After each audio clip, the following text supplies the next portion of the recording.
आप बृहत पराशर होरा शास्त्र को पढ़ते हैं तो उसमें आता है कि मंगल आदि ग्रह, मंगल आदि ग्रह का अर्थ है मंगल के बाद सभी ग्रह।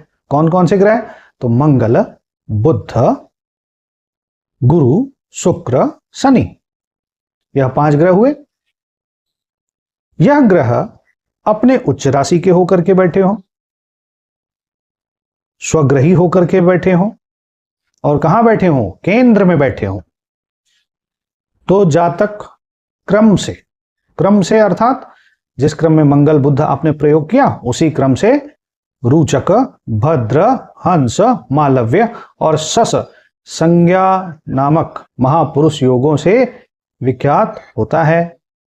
अर्थात जब किसी व्यक्ति की कुंडली में आपने देखा कि मंगल स्वग्रही अथवा उच्च का होकर के केंद्र में बैठा है, तो आप यह कहेंगे कि इस व्यक्ति की कुंडली में रोचक योग है।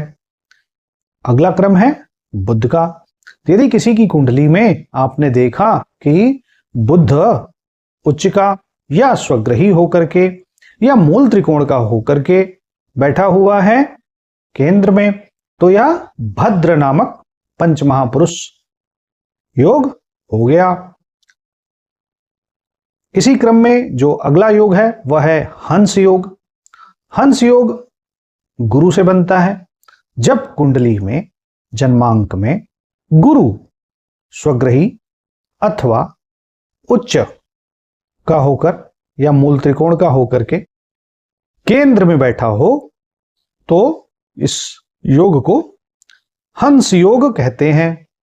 इसी प्रकार मालव्य योग, जब शुक्र स्वग्रही मूल त्रिकोण अथवा उच्च राशि का होकर के केंद्र में बैठता हो तो इसको मालव्य योग कहते हैं। और इसके आगे है शश योग।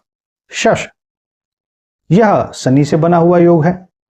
तो जिस प्रकार से हमने अन्य ग्रहों को जाना उसी प्रकार से शनि को भी समझिए। यदि कुंडली में शनि उच्च का होकर के, स्वग्रही होकर के, मूल त्रिकोण का होकर के केंद्र में बैठता हो, केंद्र का अर्थ है 1, 4, 7, 10 इन भावों में बैठता हो लग्न से, तो यह शश नामक पंच महापुरुष हो गया, पंच महापुरुष योग हो गया।